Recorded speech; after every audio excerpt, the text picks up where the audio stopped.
গল্পের শুরুতেই আমরা দেখি সমুদ্রের মাঝে একটি দ্বীপে তৈরি বিশাল একটি জেলখানা, যেটি চারদিক থেকে পানিতে ঘেরা। এই জেল থেকে আজ পর্যন্ত একটাও বন্দী পালাতে পারেনি, কারণ এখানে শুধু আজীবন সাজাপ্রাপ্ত এবং সমাজের জন্য সবচেয়ে বিপজ্জনক বন্দীদের রাখা হয়। এরপর দেখা যায় কিছু বন্দীকে এই জেলে আনা হয়েছে। তাদের মধ্যে একজনের নাম ছিল এডমন। তাকে জেলে ওয়ার্ডেনের সামনে হাজির করা হয়। তখন এডমন ওয়ার্ডেনকে বলে, আমি নির্দোষ, মিথ্যা অভিযোগে আমাকে এখানে আনা হয়েছে। ওয়ার্ডেন উত্তর দেয়, হ্যাঁ আমি জানি তোমাকে ফাঁসানো হয়েছে। যদি তুমি সত্যি কোনো অপরাধ করতে তাহলে তোমাকে দেশের কোনো সাধারণ জেলে পাঠানো হতো। এখানে এতদূর এই জেলে শুধু তাদেরই আনা হয় যাদের বিরুদ্ধে কোনো বড় ষড়যন্ত্র করা হয়েছে। এই কথা শুনে এডমন্ড চমকে ওঠে। সে বুঝে যায় ওয়ার্ডেনও তাকে ফাঁসানো লোকদের দলে আছে, কারণ নির্দোষ জানার পরেও ওয়ার্ডেন তাকে বন্দী করে রেখেছে। ওয়ার্ডেন ছিল খুব খারাপ মানুষ। সে প্রথমে এডমন্ডকে নৃশংসভাবে মারধর করে, এরপর তাকে একটি ছোট ঘরে বন্দি করে দেয়। ঘরটি খুবই ছোট ছিল, আলো আসার জন্য একটি ছোট জানলা আর একটি কাঠের দরজা। সেই দরজা বছরে একবার খোলা হতো, যখন ওয়ার্ডেন কোনো কারণ ছাড়াই বন্দীদের পেটাতে আসতো। আর এই মারধরি বন্দীদের বুঝিয়ে দিত আরো একটি বছর কেটে গিয়েছে। দিন যায়, মাস যায়, ছোট ঘরে একা থাকতে থাকতে এডমন্ড মানসিকভাবে ভেঙে পড়তে থাকে। সে বুঝতে পারছিল না জীবনের বাকি সময়টা এভাবে কিভাবে কাটবে। একদিন হতাশ হয়ে সে আত্মহত্যা করার সিদ্ধান্ত নেয়, কিন্তু শেষ মুহূর্তে থেমে যায়, কারণ তার বিশ্বাস ছিল একদিন ঈশ্বর তাকে ন্যায় বিচার দেবে। কিন্তু 12 বছর কেটে যাওয়ার পর ঈশ্বরের উপর বিশ্বাসও তার ভেঙে যায়। নির্দোষ হয়েও এমন অপরাধের সাজা কাটতে কাটতে সে সম্পূর্ণ ভেঙে পড়ে। মনে হচ্ছিল হয়তো আজীবন এখানে আটকা থাকতে হবে। হঠাৎ একদিন ঘরের মাটি নিচে থেকে উঠে আসতে শুরু করে। দেখে এডমন্ড ভয় পেয়ে যায়, কিন্তু কিছুক্ষণ পর সে দেখে মাটির নিচ থেকে এক বুড়ো মানুষ বেরিয়ে আসছে। এই বৃদ্ধ লোকটির নাম ছিল অ্যাপে। সে যৌবনের বেশিরভাগ সময় এই জেলেই কাটিয়েছে। বহু বছর থাকতে থাকতে তার চুল সাদা হয়ে গিয়েছে, কিন্তু সে আজও মুক্তি পায়নি। আসলে সে এডমন্ডের নিচের সেলে বন্দী ছিল এবং গত 5 বছর ধরে জেল পালানোর জন্য একটি সুড়ঙ্গ খুঁড়ছিল। কিন্তু সেই দিন সে উপরে উঠে এসে বুঝে সে ভুল দিকে সুড়ঙ্গ খুঁড়ছিল। বুড়ো লোকটি এডমন্ডের কাঁধে উঠে জানলার বাইরে আকাশ দেখে এবং আনন্দে কেঁদে ফেলে বলে, পুরো 16 বছর পর আমি আকাশ দেখলাম। বৃদ্ধ লোকটির আগমনে এডমন্ডের একাকিত্ব দূর হয়। 12 বছর ধরে একা থাকতে থাকতে তার মানসিক অবস্থা খুবই খারাপ হয়ে গিয়েছিল, কিন্তু এখন সে একজন সঙ্গী পেয়ে গেল। বৃদ্ধ লোকটি বলে, আমি 5 বছর ধরে ভুল দেখে সুড়ঙ্গ খুঁড়ছিলাম, কিন্তু আকাশ দেখে বুঝলাম সঠিক পথ কোনটা। তোমাকে পেয়ে আমার কাজ আরো সহজ হয়ে গিয়েছে। এখন আমরা দুজন, যদি আমরা দুজন মিলে সুড়ঙ্গ খুঁড়ি তাহলে খুব তাড়াতাড়ি সেখান থেকে বের হতে পারবো। এখানে বুড়ো লোকটি এডমন্ডকে বলে, যদি তুমি আমার সঙ্গে সুড়ঙ্গ খোঁড়ার কাজে সাহায্য করো তাহলে এর বদলে আমি তোমাকে আমার বইগুলো পড়তে দেব এবং তোমাকে অনেক কিছু শেখাবো। গত 12 বছর ধরে একটা ছোট ঘরে বন্দি থাকার কারণে এডমন্ড ভীষণ বিরক্ত হয়ে হতাশ হয়ে পড়েছিল। তাই সে তৎক্ষণিক বুড়ো লোকটির সঙ্গে সুড়ঙ্গ খোঁড়ার জন্য রাজি হয়ে যায়। এরপর বুড়ো লোকটি যে সুড়ঙ্গ দিয়ে উপরে এসেছিল সেই সুড়ঙ্গ দিয়ে এডমন্ডকে নিচের সেলে নিয়ে যাওয়া হয়। এডমন্ড ভেতরে ঢুকতেই অবাক হয়ে যায়। বুড়ো লোকটির সেলটা বেশ বড়, সেখানে আরাম করে বসার জন্য চেয়ারও আছে আর সময় কাটানোর জন্য অনেক বইও আছে। ঠিক যখন তারা দুজন মিলে আবারও খননের কাজ শুরু করতে যাচ্ছিল তখনই হঠাৎ পাহারাদারের পায়ের শব্দ শোনা যায়। শব্দ শুনে এডমন্ড দ্রুত নিচের সেলে ফিরে আসে এবং দরজার কাছে টয়লেটের বর্জ্যের বালতিটা রেখে দেয়, কারণ পাহারাদারটি সেই বালতিটি নিতে এসেছিল। এই জেলের প্রতিটি সেলের দরজা দিনে মাত্র 2 বার খোলা হতো, একবার বর্জ্যের বালতি নেওয়ার সময় আর সন্ধ্যায় খাবার দেওয়ার সময়। এছাড়াও দিনে অনেক দীর্ঘ সময় তারা একদম ফাঁকা পেত এবং সেই সময় দুজনের আরামে সুড়ঙ্গ করতে পারত। প্ল্যান অনুযায়ী দুজনের খনন কাজ শুরু করে। কয়েক মাস কঠোর পরিশ্রম করে তারা বেশ লম্বা সুড়ঙ্গ তৈরি করে ফেলে। সুড়ঙ্গ থেকে যে মাটি বের হতো তারা সেটা টয়লেটে বর্জ্যের বালতিতে ভরে দিত আর পাহারাদার না বুঝে সে বালতি বাইরে ফেলে দিত। এভাবেই সময় কাটতে থাকে। এইদিকে বুড়ো লোকটি এডমন্ডকে পড়াতে লিখতে শিখায় এবং তাকে তলোয়ার চালানোর কৌশল শিখিয়ে দেয়। কয়েক মাস পর এডমন্ড তলোয়ার বিদ্যা এতটাই দক্ষ হয়ে যায় যে সে বুড়ো লোকটিকেই হারিয়ে দেয়। এক সন্ধ্যায় গল্প করতে করতে বুড়ো লোকটি বলে, আমি এক সময় নেপোলিয়নের সেনাবাহিনীতে ছিলাম, কিন্তু তাদের ছেড়ে দিয়ে স্পার্ট নামের এক ধনী লোকের সেক্রেটারি হিসেবে কাজ শুরু করি। বহু বছর তার সঙ্গে কাজ করার পর সে মারা যায় আর তার মৃত্যুর পর গুজব রটে যায় যে সে নাকি এক বিশাল গুপ্তধন লুকিয়ে রেখে গিয়েছে। নেপোলিয়ন সেই গুপ্তধন পেতে চাইতো। যেহেতু বুড়ো লোকটি সেই ধনী মানুষের সেক্রেটারি ছিল তাই নেপোলিয়ন তাকে ধরে নিয়ে আসে এবং গুপ্তধনের খোঁজ জানতে চায়, কিন্তু বুড়ো লোকটি কিছুই জানতো না। তাই নেপোলিয়ন তাকে প্রচন্ড মারধর করে এবং শেষে তাকে অন্ধকার জেলে পাঠিয়ে দেয়। এই কথা শুনে এডমন্ডের ভেতরে রাগে আগুন জ্বলে ওঠে, কারণ তিনিও নেপোলিয়নের বিশ্বাসঘাতকতার শিকার হয়ে এই জেলে বন্দী অবস্থায় আছে এবং নরক যন্ত্রণা ভোগ করছে। এরপর এডমন্ড বুড়ো লোকটিকে নিজের এখানে আসার গল্প বলতে শুরু করে এবং দৃশ্যটা ফ্ল্যাশব্যাকে চলে যায়। একটি ছোট নৌকায় কয়েকজন মানুষ, তাদের সঙ্গে এডমন এবং তার শৈশবের বন্ধু ফারনাদ। তারা সবাই একটি জাহাজের কোম্পানিতে কাজ করত। হঠাৎ তাদের জাহাজের ক্যাপ্টেনের অবস্থা খুব খারাপ হয়ে যায়, তাই এডমন সিদ্ধান্ত নেয় কাছের দ্বীপে গিয়ে ক্যাপ্টেনের চিকিৎসা করতে হবে। কিছুক্ষণ পর তারা দ্বীপে পৌঁছায়, কিন্তু পা রাখতে ব্রিটিশ সৈন্যরা তাদের ধরে ফেলে। তখন সেখানে আসে নেপোলিয়ন। সে একই মানুষ যে গুপ্তধনের কথা না বলায় বুড়ো লোকটিকে এই জেলে পাঠিয়েছিল। নেপোলিয়ন আগে ফ্রান্সের সম্রাট ছিল, কিন্তু বিশ্বাসঘাতকতার অভিযোগে তাকে সরিয়ে এই দ্বীপে বন্দী করে রাখা হয়েছে। ব্রিটিশ সৈন্যদের কাজ হলো নেপোলিয়নের ওপর কড়া নজরদারি রাখা। সৈন্যরা এডমন এবং ফারনাদকে ধরে ভাবতে থাকে এরা নিশ্চয় নেপোলিয়নের গুপ্তচর, কিন্তু নেপোলিয়ন বলে ওরা আমার লোক নাই, তোমরা যদি চাও তাদেরকে মেরে ফেলতে পারো। পাহারাদার জিজ্ঞেস করে তারা কারা। এডমন বলে আমরা একটি মার্চেন্ট শিপ কোম্পানির কর্মী, আমাদের ক্যাপ্টেন অসুস্থ, তাই চিকিৎসার জন্য এখানে এসেছি। এটা শুনে ব্রিটিশ সৈন্যরা তাদের ছেড়ে দেয়। এরপর নেপোলিয়ন নিজের স্বার্থে সে অসুস্থ ক্যাপ্টেনকে নিজের রুমে নিয়ে গিয়ে ডক্টরকে ডেকে চিকিৎসা করে। এটা দেখে এডমন নেপোলিয়নের প্রতি খুবই কৃতজ্ঞ হয়ে পড়ে। ভাবতে থাকে নেপোলিয়ন নিশ্চয়ই দয়ালু মানুষ, কিন্তু বাস্তবে নেপোলিয়ন শয়তানের মতো ধূর্ত ছিল। কিছুক্ষণ পর নেপোলিয়ন এডমনকে ডেকে বলে তোমার ক্যাপ্টেনকে বাঁচানোর চেষ্টা দেখে আমি মুগ্ধ, আমার এক বিশেষ বন্ধুর কাছে এই চিঠিটা পৌঁছিয়ে দেবে। এডমন প্রথমে ভয় পায়, কিন্তু নেপোলিয়ন আশ্বস্ত করেন যে এতে তোমার কোনো ক্ষতি হবে না, শুধু কাউকে বলবে না। এডমন চিঠি নেয়, কিন্তু তার বন্ধু ফারনাদ দূর থেকে সবকিছু চুপচাপ দেখে ফেলে। পরে রুমে ফিরে এডমন ফারনাদকে কিছুই বলে না। রাতে তারা অনেক কথা বলে। এডমন ফারনাদকে সারাক্ষণ পাশে থাকার জন্য ধন্যবাদ জানায়। পরের দিন সকালে খবর আসে তাদের ক্যাপ্টেন বেঁচে নেই। ক্যাপ্টেনের মৃত্যুর পর এডমন খুবই ভেঙে পড়ে। এরপর সে ও তার বন্ধু ফারনাদ নৌকায় ক্যাপ্টেনের মৃতদেহ বহন করে শহরের দিকে আসে এবং সরাসরি সেই শিপ কোম্পানিতে যায় যেখানে তারা কাজ করত। সেখানে তাদের দলের সিনিয়র সদস্য রেড মালিকের কাছে এডমনের বিরুদ্ধে অভিযোগ তোলে। সে বলে এডমন আমার কথা না শুনে ক্যাপ্টেনকে নৌকা করে দ্বীপে নিয়ে যাওয়ার সিদ্ধান্ত নিয়েছিল। কোম্পানির মালিক এডমনকে জিজ্ঞেস করে এটা কি সত্য।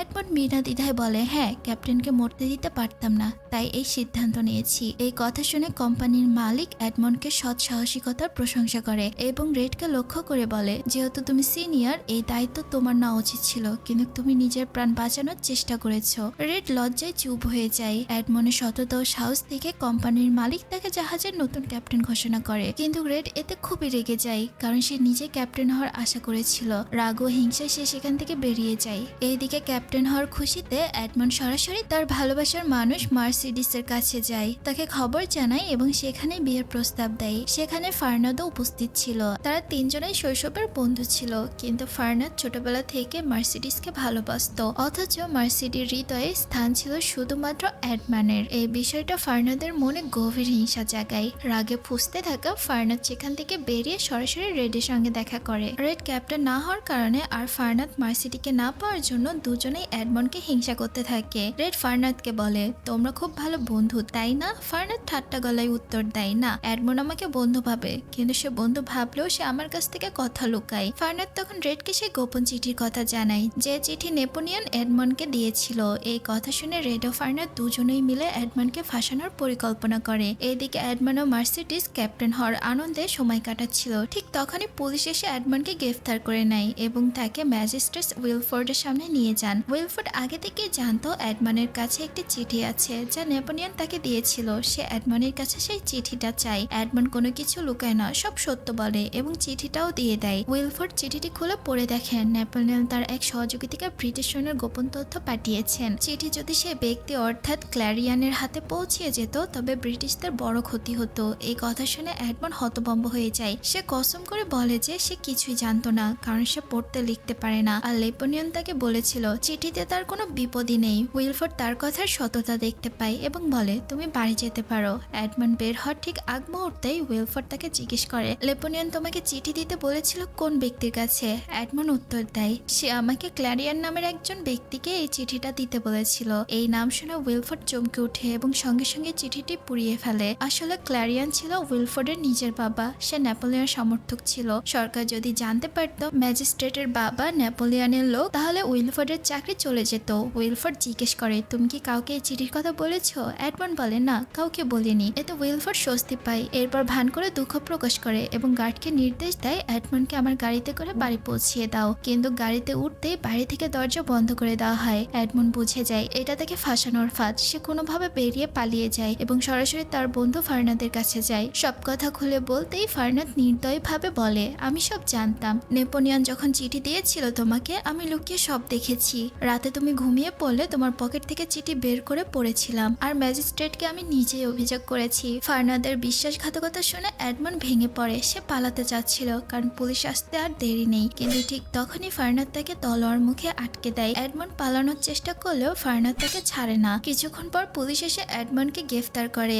আর সে ভয়ঙ্কর দ্বীপে পাঠিয়ে দেয়। এরপর গল্প বর্তমান সময় ফিরে আসে। তারা আবার সুড়ঙ্গ খোঁড়ার কাজে লেগে যায়। একদিন খনন করতে করতে সুড়ঙ্গের শেষে গাছের শিকড় চোখে পড়ে। এই দৃশ্য দেখে ওরা দুজনেই বুঝে যায় যে তারা এখন মুক্তির খুব কাছে পৌঁছে গিয়েছে। এই খবর শুনে তাদের আনন্দের আর শেষ থাকে না, কিন্তু কিছুক্ষণের মধ্যে এমন এক ঘটনা ঘটে যা তাদের সব স্বপ্ন ধূলিসাৎ করে দেয়। হঠাৎ করে পুরো সুড়ঙ্গটা জোরে কাঁপতে শুরু করে এবং প্রচন্ড শব্দ করে ওপর থেকে পাথর ও মাটি ঝরে পড়ে। সেই ধ্বংসের নিচে বুড়ো মানুষটি চাপা পড়ে যায়। এডমন্ড তাড়াতাড়ি পাথর সরিয়ে তাকে বের করে আনে। মরার আগে বুড়ো লোকটি এডমন্ডকে বলে, আমি তোমাকে ধন সম্পদের ব্যাপারে মিথ্যা কথা বলেছিলাম, আসল জায়গাটা আমি জানি। সে একটি মানচিত্র এডমন্ডের হাতে দিয়ে গুপ্তধনের প্রকৃত অবস্থান জানিয়ে দেয় আর মৃত্যুর আগে তাকে প্রতিশ্রুতি দিতে বলে যে এই ধন তুমি সবসময় ভালো কাজে ব্যবহার করবে। কিছুক্ষণ পরেই সে মারা যায়। বুড়ো মানুষের মৃত্যুতে এডমন্ড আবারও একা হয়ে যায় এবং ভীষণ ভেঙে পড়ে। এরই মধ্যে বুড়োর ঘরে খাবার দিতে এক গার্ড আসে। এডমন্ড ধরা পড়ার ভয়ে দেওয়ালের আড়ালে লুকিয়ে যায়। গার্ড ডাকলেও কোনো সাড়া না পাওয়ায় গার্ডটি সিনিয়রকে ডাকতে ছুটে যায়। এই সুযোগে এডমন্ড দ্রুত নিজের ঘরে ফিরে যায়। কিছুক্ষণ পর গার্ডরা ফিরে আসে এবং বুড়ো মানুষের লাশটি ব্যাগে ভরে প্রস্তুত নেয় সেটি সমুদ্রে ফেলে দেওয়ার জন্য। কারাগারের নিয়ম অনুযায়ী মৃতবন্দির দেহ সাগরে নিক্ষেপ করা হয়। গার্ডরা ওয়ার্ডেনকে আনতে গেলে এডমন্ডের মাথায় এক ভয়ঙ্কর আইডিয়া আসে। সে ব্যাগ থেকে বুড়োর লাশটি সরিয়ে নিজেই তার জায়গায় শুয়ে পড়ে মৃতদেহ সেজে। এরপর ওয়ার্ডেন লোকজন নিয়ে আসে এবং বুড়ো লোকটির মৃতদেহটিকে সমুদ্রের দিকে নিয়ে যাওয়া হয়। অন্যদিকে খাবার নিয়ে একটি গার্ড এডমন্ডের ঘরে যায়। দরজা ঠুকঠুকিও কোনো উত্তর না পেলে সে ভেতরে ঢুকে যায় এবং দেখে বুড়ো লোকটির মৃতদেহ পড়ে আছে। ভয়ে সে চিৎকার করে ওয়ার্ডেনকে ডাকতে চায়। সেই রাতে প্রচন্ড ঝড় বাতাস বয়ে যাচ্ছিল, তাই চিৎকার শোনাই যাচ্ছিল না। এইদিকে সমুদ্রের ধারে দাঁড়ানো গার্ডরা তিন কোণে দেহটিকে সমুদ্রে ফেলতে যাচ্ছিল। ঠিক তখনই এডমন্ড আচমকা উঠে পাশের ওয়ার্ডেনকে বেল দিয়ে টেনে নিচে ফেলে দেয়। দুজনেই জলের নিচে তলিয়ে যায়। এডমন্ড বহু কষ্ট উপরে উঠে আসে এবং পেছনে তাকিয়ে দেখে ওয়ার্ডেনও উঠেছে। 12 বছর অত্যাচারের প্রতিশোধ নেওয়ার জন্য এটাই তার কাছে মোক্ষম সুযোগ ছিল। এডমন্ড নির্মমভাবে ওয়ার্ডেনকে পানির নিচে ডুবিয়ে হত্যা করে। এরপর সে রাতভর সমুদ্রে সাঁতার কাটতে থাকে। ভোরে জেগে দেখে সে একটি দ্বীপে শুয়ে আছে। 12 বছর পর মুক্ত আকাশের নিচে নিঃশ্বাস নিতে পারে সে। আনন্দে পাগলের মতো ছোটাছুটি করে, কিন্তু সুখ বেশিক্ষণ টেকে না। হঠাৎ সে দেখে দ্বীপে কিছু লোক তাকে লক্ষ্য করে দাঁড়িয়ে আছে। এরা ছিল সমুদ্রের ভয়ঙ্কর জলদস্যু। তারা তাদের এক বিশ্বাসঘাতক সঙ্গীকে শাস্তি দিতে এখানে এসেছে। জলদস্যুরা এডমন্ডকে ধরে নিয়ে যায়। তাদের নেতা বলে, তোমাকে আমরা বাঁচিয়ে দেব, তবে এক শর্তে, তোমাকে আমাদের বিশ্বাসঘাতক সঙ্গী জেকবের সঙ্গে লড়তে হবে। জেকব জিতলে সে আবারও আমার দলে ফিরবে, আর তুমি জিতলে তোমাকে ছেড়ে দেব। এডমন্ডের সামনে আর কোনো পথ ছিল না, তাই সে রাজি হয়। লড়াই শুরু হয়। জেকব তলোয়ার চালায় দক্ষ ছিল, কিন্তু বুড়ো উস্তাদের প্রশিক্ষণ পাওয়ায় এডমন্ডের সামনেও টিকতে পারেনি। এডমন্ড শেষ আঘাত তাকে ফেলে দেয়, তবে হত্যা করে না। সে জলদস্যু সর্দারকে বলে, আমরা দুজনেই তোমার জন্য কাজ করব, তোমার দল আরো শক্তিশালী হবে। এডমন্ডের বুদ্ধি ও দয়ার প্রতি সর্দার মুগ্ধ হয়। জেকবও কসম খায় আজ থেকে সারা জীবন সে তার সর্দারদের অনুগত্য করবে। এরপর তারা সবাই জাহাজে উঠে ফ্রান্সের দিকে রওনা দেয়। যাত্রা পথে সর্দার এডমন্ডের লম্বা দাড়ি চুল দেখে জিজ্ঞেস করে তার জীবনের গল্প কি। এডমন্ড তখন তার সর্দারকে বলে 12 বছরের তার বন্দি জীবনের গল্প এবং কিভাবে তার বন্ধু তার সাথে বিশ্বাসঘাতকতা করেছে আর সে কিভাবে এই নরকের জেলখানা থেকে পালিয়ে এসেছে। সব শুনে সর্দার তার যন্ত্রণা উপলব্ধি করে এবং এডমন্ডকে পুরোপুরি মুক্ত করে দিয়ে বলে, যাও, তুমি তোমার প্রতিশোধ নাও। জেকবও এডমন্ডের সঙ্গে থাকে, কারণ এডমন্ড তো তার প্রাণ বাঁচিয়েছিল। এরপরে এডমন্ড সরাসরি চলে যায় সেই কোম্পানির মালিকের কাছে যেখানে 13 বছর আগে সে কাজ করত। কিন্তু এত বছর পর অফিসে ঢুকে সে দেখে সবকিছুই বদলে গিয়েছে, এমনকি সে নিজেও আর আগের মতো নেই। তাই কোম্পানির মালিকও তাকে চিনতে পারছিল না। এই মালিকই ছিল সেই মানুষ যে 13 বছর আগে এডমন্ডকে জাহাজের ক্যাপ্টেন বানিয়েছিল। এডমন্ডও তাকে নিজের আসল পরিচয় বলে না, নিজেকে মন্টে ক্রিস্টো নামে পরিচয় দেয় এবং বলে, আমি এডমন্ডের বন্ধু, তার পরিবারের খবর জানতে এসেছি। বড় মালিক তাকে জানায় যখন এডমন্ডের বিরুদ্ধে নেপোলিয়নকে সহায়তা করার অভিযোগ ওঠে তখন তাকে রাষ্ট্রদ্রোহী বলা হয়। এই খবর শুনে এডমন্ডের বাবা আত্মহত্যা করে। এই কথায় এডমন্ড ভীষণ ভেঙে পড়ে। সে জিজ্ঞেস করে এ মিথ্যা অভিযোগ করলো কে। বুড়ো তখন বলে এখানকার ম্যাজিস্ট্রেট উইলফোর্ড। এডমন্ড আরো জানতে পারে এডমন্ডকে কারাগারে পাঠানোর পর তার প্রেমিকা বিয়ে করে তার শৈশবের বন্ধু ফার্নাদকে। এই সব কিছু শুনে এডমন্ড প্রচন্ড ভেঙে পড়ে। পরের দিন সকালে এডমন্ড ও জেকব ছোট নৌকা নিয়ে রওনা দেয় সেই দ্বীপের দিকে যেখানে মানচিত্রের গুপ্তধনের চিহ্ন ছিল। দ্বীপটি বিশাল হয় খুঁজে পাওয়া খুবই কঠিন হচ্ছিল। ঠিক দ্বীপের মাঝখানে গিয়ে তারা একটি পুকুর দেখতে পায়। এরপর এডমন্ড পানির নিচে নামে। এডমন্ড পানির নিচে কিছু ঝলক দেখতে পায়। পানিতে ডুব দিতেই সে চমকে যায়। সেখানে সারি সারি গুপ্তধনের সিন্দুক ছিল। সিন্দুক খুলতেই সোনার আলো ঝলকে ওঠে। দুজনে যতটা পারা যায় নৌকা বোঝাই করে, কিন্তু সিন্দুক ছিল অগণিত। সব নিয়ে যেতে হলে বড় জাহাজের দরকার। তবু এডমন্ডের মুখে হাসি নেই। জেকব জিজ্ঞেস করে এত গুপ্তধন পেয়েও তুমি কেন এত দুঃখী? তুমি এখন দুনিয়ার সবচেয়ে ধনী মানুষ। তখন এডমন্ড বলে আমার এখন একটাই লক্ষ্য, আমি প্রতিশোধ নেব। আমার সাথে যা কিছু করেছে সেই সবার প্রতিশোধ নেব। এই ধন আমি শুধু সেই প্রতিশোধের জন্যই ব্যবহার করব। এডমন্ড নিজের পরিচয় বদলে ফেলে। সে সবার সামনে নতুন নামে পরিচিত হয়। তার নাম হয় কাউন্ট অফ মন্টে ক্রিস্টো। আর এই সিনেমার নাম হচ্ছে the crown of Monte Christo. তো যাই হোক, সে ফ্রান্সে একটি রাজকীয় প্রাসাদ কেনে। নিজেকে নতুন ধনী অভিজাত হিসেবে সবার সামনে তুলে ধরে। তার বিলাসবহুল জীবন পুরো ফ্রান্সে আলোচনার কেন্দ্র হয়ে ওঠে। কিন্তু তার উদ্দেশ্য একটাই, ফার্নাদের দৃষ্টি আকর্ষণ করা। তবে ফার্নাদ তার আয়োজিত পার্টিতে আসে না। এডমন্ড রাগে ফেটে পড়ে এবং ফার্নাদের দুর্বল জায়গা খুঁজে বের করে। এরপর সে জানতে পারে ফার্নাদ ব্যাংক থেকে বড় একটা ঋণ নিয়েছে। এরপর যে ব্যাংকে সে ঋণ নিয়েছিল সে ব্যাংকই সে কিনে ফেলে আর ফার্নাদের লোন ফিরিয়ে দিতে চাপ দেয়। ফার্নাদ মার্সিডিসকে বিয়ে করলেও তাকে সুখ দিতে পারেনি। নারী, মদ ও জুয়ার নেশায় ডুবে সে জীবন নষ্ট করেছে। এডমন্ড জানতে পারে ফার্নাদের একটি ছেলে আছে যার নাম ছিল রবার্ট। এডমন্ড এক ভয়ঙ্কর পরিকল্পনা করে। সে জলদস্যু বন্ধুদের দিয়ে রবার্টকে অপহরণ করায় যাতে পরে নিজেই নায়ক হয়ে তাকে উদ্ধার করতে পারে। ঠিক তাই ঘটে। এডমন্ড এসে রবার্টকে বাঁচায়। রবার্ট তখন ভাবে এই ভদ্রলোক আমার প্রাণ রক্ষা করেছে। সে কৃতজ্ঞ হয়ে তার জন্মদিনে তাকে আমন্ত্রণ জানায়। জন্মদিনের অনুষ্ঠানে রবার্ট এডমন্ডকে তার বাবা ফার্নাদের সঙ্গে পরিচয় করিয়ে দেয়। 13 বছর পর দুজনে মুখোমুখি দেখা হয়। কিন্তু এডমন্ড এতটাই বদলে গিয়েছে যে ফার্নাদ তাকে চিনতেই পারে না। মার্সিডিস তাকে দেখে অনুভব করে এবং সে ভাবে হয়তো এই লোকটাকে সে কোথাও দেখেছে, কিন্তু মনে করতে পারছে না। এডমন্ড তার ছেলেকে বাঁচানোর জন্য ধন্যবাদ জানায়। এডমন্ড মার্সিডিসের সঙ্গে নাচের অনুমতি চায়। ফার্নাদ রাজি হয়ে যায়। নাচতে নাচতে মার্সিডিস বলে তোমার মুখটা আমার কেমন জানি একজনের কথা মনে করিয়ে দেয় যাকে আমি খুব ভালোবাসতাম। এডমন্ড জিজ্ঞেস করে সে এখন কোথায়। মার্সিডিস উত্তর দেয় সে মারা গিয়েছে। ঠিক তখনই সেখানে আসে ম্যাজিস্ট্রেট উইলফোর্ড, যে এডমন্ডকে মিথ্যা অভিযোগে কারাগারে পাঠিয়েছিল। এডমন্ড জানতো ফার্নাদের এখন টাকার খুব দরকার, তাই সুযোগ নিয়ে সে ফার্নাদ ও উইলফোর্ডের কাছে গিয়ে বলে এক জায়গায় খুব বড় একটি গুপ্তধন পাওয়া গিয়েছে আর কাল সেই গুপ্তধনের বিশাল পরিমাণ সোনা আমার জাহাজে করে এসে পৌঁছাবে। এডমন্ড এই কথাটি উইলফোর্ডকে বলে। এরপর এডমন্ড তাকে আরো বলে তুমি একজন ম্যাজিস্ট্রেট, আমি জানি এখানকার পুলিশ পুরোপুরি তোমার নিয়ন্ত্রণে, তাই পুলিশ ধরা দেওয়ার আগেই তুমি সহজে তোমার সোনা সেখান থেকে উদ্ধার করে আনতে পারবে। এরপর সে ফার্নাদকে বলে সোনা আমার বাড়ি পর্যন্ত নিরাপদে পৌঁছে দেওয়ার দায়িত্ব তোমার, আর এই কাজের বদলে তোমরা তোমাদের ভাগে সোনা পেয়ে যাবে। এই কথা শুনে উইলফোর্ড আর ফার্নাদ খুবই খুশি হয় এবং কাজটি করতে রাজি হয়ে যায়। কিন্তু এডমন্ড চলে যাওয়ার পর উইলফোর্ড ও ফার্নাদ মিলে নিজেদের একটা আলাদা পরিকল্পনা করে। মন্টে ক্রিস্টো সোনা এখানে পৌঁছানোর আগেই তারা সেই সোনাগুলো লুট করে নেবে আর পুরো গুপ্তধন হবে তাদের। ফার্নাদ বলে এই কাজটা করার জন্য আমাদের একজন লোককে দরকার, আমি একজনকে চিনি। ফার্নাদ যে লোকটির কথা বলেছিল সে ছিল রেড, আর এখন আবার সেই একই 3 জন লোক একই জায়গায় আবারও জড়ো হয়েছে। তারা 13 বছর আগে এডমন্ডকে মিথ্যা অভিযোগে ফাঁসিয়ে জেলে পাঠিয়েছিল,